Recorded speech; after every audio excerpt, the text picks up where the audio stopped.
अगर आप लोगों को मेरी वीडियोस अच्छी लगें तो इस लाल सब्सक्राइब के बटन को दबा दें और साथ ही इस बेल के आइकन को भी प्रेस कर दें ताकि मेरी आने वाली हर नई वीडियो का नोटिफिकेशन आप लोगों को मिलता रहे।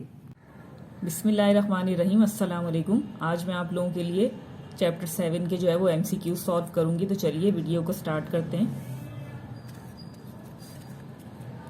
देखिए फर्स्ट MCQs है आपके पास, the multiplicative inverse of a minus b is. आपने a माइनस बी का मल्टीप्लिकेटिव इनवर्स बताना है। तो देखिए इनमें से कौन सा ऑप्शन जो है वो करेक्ट होगा। देखिए आप इस चीज़ को इस तरीके से समझ सकते हैं कि अगर आपके पास कोई भी वैल्यू है, कोई भी सपोज आपके पास वेरिएबल है या कोई भी टर्म है आपके पास, अगर आपने उसका मल्टीप्लिकेटिव इनवर्स फाइंड करना है तो सिंपल आपने जो है वो उसका रेसिप्रोकल एक तरीके से फाइंड करना है। यहाँ पे अगर आपके पास यहाँ a माइनस बी है तो उसका रेसिप्रोकल क्या हो जाएगा, 1/a माइनस बी। ठीक है, जो रेसिप्रोकल आपके पास होगा वही आपका मल्टीप्लिकेटिव इनवर्स कहलाएगा। क्योंकि देखें अगर जब आप इनको कैंसिल करते हैं तो आपका रिजल्ट क्या आता है, 1। ठीक है, तो बेसिकली यहाँ पे किसी भी चीज़ का अगर आपने मल्टीप्लिकेटिव इनवर्स फाइंड करना है मीन्स कि आपने उसी चीज़ का या उस टर्म का या उस नंबर का आपने रेसिप्रोकल लिखना है। तो यहाँ पे जो आपका करेक्ट ऑप्शन है वो है ऑप्शन सी। ठीक है, नेक्स्ट है आपके पास multiplicative inverse of matrix A is written as.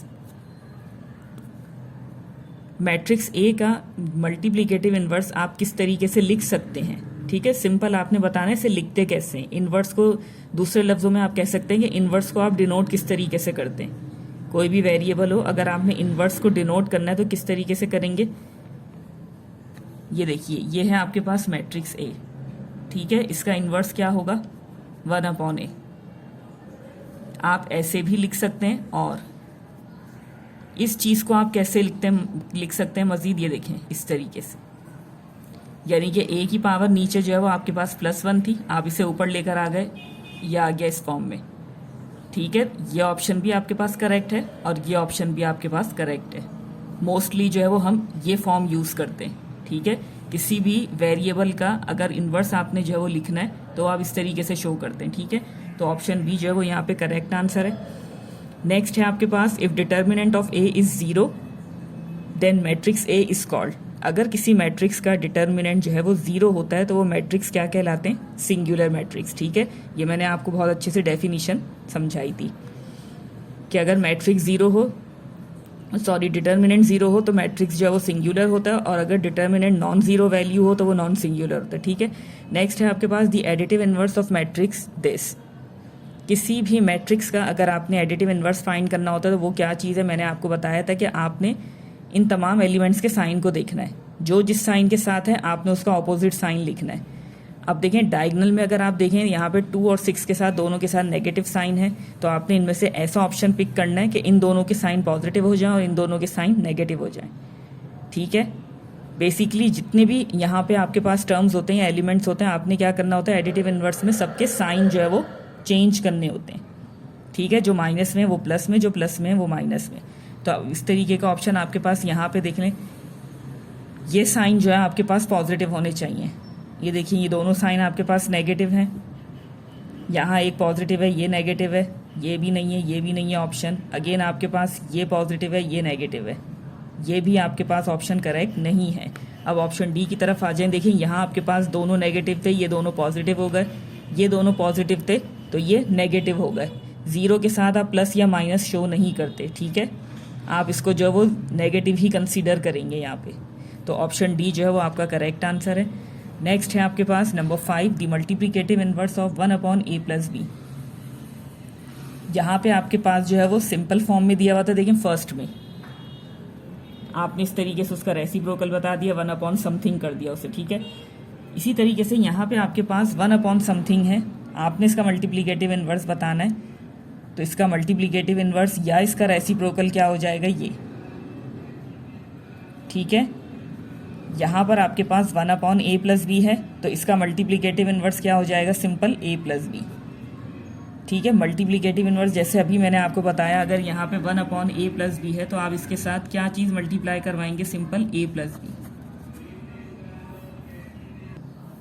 ठीक है, तो बेसिकली आपने क्या करना होता है, जब भी आप किसी भी चीज़ का मल्टीप्लिकेटिव इनवर्स अगर आपने फाइंड करना है तो आपने क्या करना है, जो भी चीज़ है उसका सिर्फ रेसिप्रोकल लिखना है विथ सेम साइन। अगर a प्लस बी है तो जो आप इसका मल्टीप्लिकेटिव इन्वर्स फाइंड करेंगे वो भी उसी साइन के साथ होना चाहिए, ठीक है, बट रेसिप्रोकल होना चाहिए। नेक्स्ट है आपके पास इफ़, ये मैट्रिक्स है आपके पास, ठीक है। इस मैट्रिक्स की एक मल्टीप्लिकेशन उन्होंने यहाँ पे दी हुई है, किस तरीके से बताया हुआ उसको, AD माइनस CB। तो इस तरीके की फॉर्म या इस तरीके की मल्टीप्लिकेशन आपके पास क्या चीज़ कहलाती है, singular matrix, scalar matrix, zero matrix और डिटर्मिनेंट। तो ऑप्शन डी जो है वो करेक्ट आंसर है, ठीक है। इस तरीके से आप डिटर्मिनेंट फाइंड करते हैं, जब आपस में इन दोनों को मल्टीप्लाई करते हैं, बीच में नेगेटिव साइन लगाते हैं और फिर इस तरीके से इनको मल्टीप्लाई करते हैं, ठीक है। तो ये फॉर्म जो है वो डिटर्मिनेंट कहलाती है। नेक्स्ट है आपके पास the transpose matrix of dash is. देखिए यहाँ पे आपके पास एक मैट्रिक्स दिया हुआ है, आपने इस मैट्रिक्स का जो है वो ट्रांसपोज फाइंड करना है। देखिए ट्रांसपोज जो है वो, जब मैंने आपको ये एक्सरसाइज इसकी सॉल्व करवाई थी चैप्टर 7 की, तो वहाँ हमने इस चीज़ को डिस्कस नहीं किया था। अब मैं आपको जो है वो इस चीज़ को बता देती हूँ कि बेसिकली ट्रांसपोज जो है वो क्या है या किस तरीके से आप फाइंड कर सकते हैं। आपके पास देखिए यहाँ पे जो भी मैट्रिक्स होगा, ठीक है, इस मैट्रिक्स की रो वाइज और कॉलम वाइज इंटरचेंजिंग जो है वो ट्रांसपोज कहलाती है। यानी कि अगर आप इसको रो वाइज कंसिडर कर रहे हैं तो आप इसे कॉलम में जब तब्दील कर देंगे, इन दोनों रॉस को जब आप कॉलम वाइज तब्दील कर देंगे तो वो इस मैट्रिक्स का ट्रांसपोज कहलाएगा। अब आप देख सकते हैं किस तरीके से, देखें सपोज ये आपका मैट्रिक्स है और मैंने आपसे कहा है कि इसका ट्रांसपोज फाइंड करें। तो देखिए मैं इसको रॉ वाइज देख रही हूँ, जब मैं इस रॉ को कॉलम में तब्दील कर दूंगी और इस रॉ को भी कॉलम में तब्दील कर दूंगी तो ये कहलाएगा इस मैट्रिक्स का ट्रांसपोज, ठीक है। इस तरीके से आप जो है वो किसी भी मैट्रिक्स का ट्रांसपोज फाइंड कर सकते हैं। अगर दोबारा देखें आप इसको यहाँ पे मैट्रिक्स को,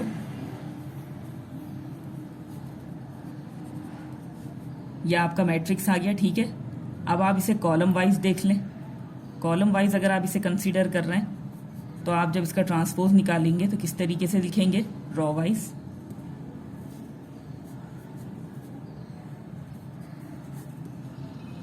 ठीक है। दोनों सूत्रों में आपका आंसर क्या आ गया, रिजल्ट सेम आ गया। यहां इसको रॉ वाइज कंसीडर किया, कॉलम में लिख दिया, यहां मैंने इसको कॉलम वाइज जो है वो कॉलम वाइज कंसीडर करके रॉ वाइज लिख दिया, ठीक है। तो रॉज और कॉलम की इंटरचेंजिंग क्या कहलाती है, ट्रांसपोज। अब आप आंसर देख लीजिए कौन सा जो है वो ऑप्शन इसके साथ मैच कर रहा है। ये देखिए 5 - 1 8 6, ठीक है। बहुत सिंपल होता है ट्रांसपोज, ठीक है। नेक्स्ट है आपके पास the multiplicative inverse of -1/2 is. यहाँ पे भी देखिए आपने जो उसका मल्टीप्लिकेटिव इनवर्स बताना है। अब नेगेटिव साइन के साथ है तो जैसे कि मैंने आपको पीछे भी एक्सप्लेन किया कि आपने क्या करना होता है, जो भी आपके पास टर्म, नंबर या कुछ भी वैल्यू है आपके पास, अगर आपने इनवर्स फाइंड करना है तो उसका रेसिप्रोकल ढूंढ के लिखिएगा, ठीक है। वो चीज़ उसका मल्टीप्लिकेटिव इनवर्स कहलाएगा। और विथ सेम साइन, अगर यहाँ नेगेटिव साइन है तो जो इन्वर्स होगा उसमें भी नेगेटिव साइन होना चाहिए। तो देखिए यहाँ पर अगर आपके पास -1/2 है तो आप इसके साथ इसका इन्वर्स क्या लिख सकते हैं, -2। तो ये क्या हो जाएगा, 2 2 आपस में कैंसिल हो जाएंगे, -+1, ठीक है। तो इस चीज़ का बहुत ख्याल रखिएगा, जब आप उसका रेसिप्रोकल लिख रहे हो तो साइन सेम होना चाहिए, ठीक है। तो -2 आपका करेक्ट आंसर है। नेक्स्ट है आपके पास number 9, A transpose into transpose. अगर आप कोई मैट्रिक्स है सपोज आपके पास, ठीक है, हम इसको ही कंसीडर कर लेते हैं। यहाँ पर देखिए सपोज ये आपके पास एक मैट्रिक्स है, ठीक है। उन्होंने कहा है कि मैट्रिक्स का ट्रांसपोज लें, उसका अगेन ट्रांसपोज लें। तो आपके पास जो है इनमें से कौन सा ऑप्शन आएगा, आपके पास दोबारा से मैट्रिक्स A आ जाएगा, या A का ट्रांसपोज आएगा, या आपके पास फाई आएगा, या यूनिवर्सल सेट आएगा। तो देखिए अगर आप इस मैट्रिक्स को, इसका ट्रांसपोज फाइंड करेंगे, देखिए रॉ वाइज अगर मैं इसे देख रही हूँ तो रॉ को कॉलम में तब्दील कर दूंगी, ठीक है। इस रॉ को भी कॉलम में तब्दील कर दूंगी, ठीक है। ये मैंने इसका ट्रांसपोज फाइंड कर लिया। अगेन मैं इस ट्रांसपोज का ट्रांसपोज फाइंड करूंगी तो मैंने अगेन इस रॉ को कॉलम में तब्दील कर दिया, इस रॉ को कॉलम में तब्दील कर दिया, ठीक है। तो देखें रिजल्ट आपका, ये आपका आंसर आ गया। अब आपका आंसर देखें किससे मैच कर रहा है, 5 8 -1 6, ठीक है। दोबारा से आपके पास रिजल्ट क्या आ जाएगा, वही मैट्रिक्स जिसका आपने जो है वो, जिस पे आपने वर्क किया है ये सारा, तो याद रखिएगा किसी भी मैट्रिक्स का ट्रांसपोज लेके अगेन आप ट्रांसपोज लेंगे तो वो दोबारा से जो है वो आपके पास वही मैट्रिक्स आ जाएगा, ठीक है। तो ऑप्शन ए इसका जो है वो करेक्ट आंसर है। नेक्स्ट है आपके पास नंबर 10, स्केलर मैट्रिक्स इज। अब देखिए 4 ऑप्शन है आपके पास, इन चारों में से आपके पास कौन सा मैट्रिक्स जो है वो स्केलर मैट्रिक्स की डेफिनेशन को फुलफिल करता है। ये देखिए डायगनल एलिमेंट्स आपके पास सेम है and except diagonal elements all elements are 0, ठीक है। तो ऑप्शन ए जो है वो यहाँ पे करेक्ट आंसर है। बाकी सब देखें किस तरीके से दिए हुए हैं, ये चारों 0 हैं, यहाँ पे 8 आ गया जो कि हो ही नहीं सकता, अनलाइक है देखें। और यहाँ पे आपके पास 3 एलिमेंट्स जो है वो 0 हैं और एक जो है वो 3 है, ठीक है। तो ऑप्शन ए जो है वो करेक्ट आंसर है। नेक्स्ट है आपके पास number 11, if A is equal to this is a singular matrix find the value of p. यहाँ पे आपके पास एक मैट्रिक्स दिया हुआ है, उस मैट्रिक्स में आपके पास ये 4 वैल्यूज हैं, ठीक है, जिसमें से एक आपके पास जो है वो वेरिएबल वैल्यू है, आपको यहाँ पे पी दिया हुआ है, ठीक है। आपने क्या करना है, पी की वैल्यू को फाइंड करना है। तो पी की वैल्यू आप किस तरीके से फाइंड करेंगे, और देखिए यहाँ पे आपको एक कंडीशन दी जा रही है कि मैट्रिक्स जो है वो सिंगुलर है, तो इस कंडीशन को भी आपने जो है वो यूज़ करना है। इस कंडीशन को यूज़ करते हुए ही आपने यहाँ पे जो है वो पी की वैल्यू को फाइंड करना है। तो अगर इस तरह का आपके पास सवाल हो कि आपके पास मैट्रिक्स में कोई वेरिएबल दिया हुआ हो तो आपने किस तरीके से उसकी वैल्यू को फाइंड करना होता है, सबसे पहले आप इस दिए गए मैट्रिक्स का जो है वो डिटर्मिनेंट फाइंड करेंगे, ठीक है। ये मैट्रिक्स आपने लिख लिया इधर, अब आप इसका डिटर्मिनेंट फाइंड कर लें, ठीक है। ये आ गया 1 multiply by P minus 3 multiply by 2, ये हो जाएगा p1 ज़ा p माइनस 3 2 ज़ा 6, ठीक है। यहाँ तक करने के बाद अब आपने जो है वो दी गई कंडीशन को यूज़ करना है, जो कि है आपके पास कि this is a singular matrix. अगर मैट्रिक्स सिंगुलर होता है तो डिटर्मिनेंट क्या होता है, 0,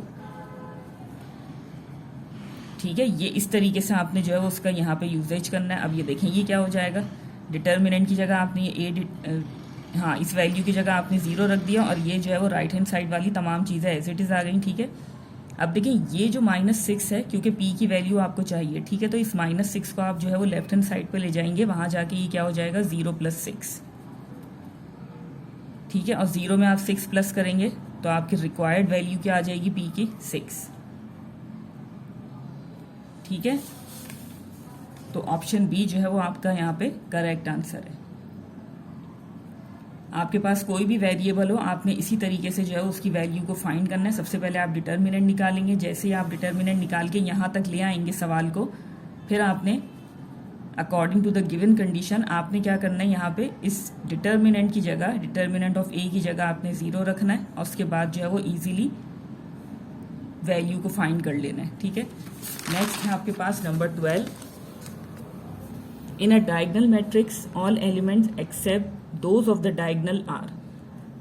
डायगनल मैट्रिक्स में डायगनल एलिमेंट के अलावा जितने एलिमेंट्स होते हैं वो क्या होते हैं, 0। ये डेफिनेशन में आप लोगों ने पढ़ा है, ठीक है। डायगनल एलिमेंट्स के अलावा जितने एलिमेंट्स होते हैं मैट्रिक्स में वो सब क्या होते हैं, 0। नेक्स्ट है आपके पास, if 2 matrices are equal then their order is. अगर 2 मैट्रिसेस इक्वल हैं तो उनके ऑर्डर भी क्या होंगे, सेम, ठीक है। ये चीज़ मैंने आपको जो है वो बताई थी कि इक्वल मैट्रिक्स में क्या चीज़ें आपको देखनी होती हैं, एक तो ये कि उनका ऑर्डर सेम हो और दूसरा उनके करस्पॉन्डिंग एलिमेंट्स भी सेम हो, ठीक है, तो ही मैट्रिक्स जो है वो आपस में इक्वल कहलाते हैं। नेक्स्ट है आपके पास, a unit matrix is also called the.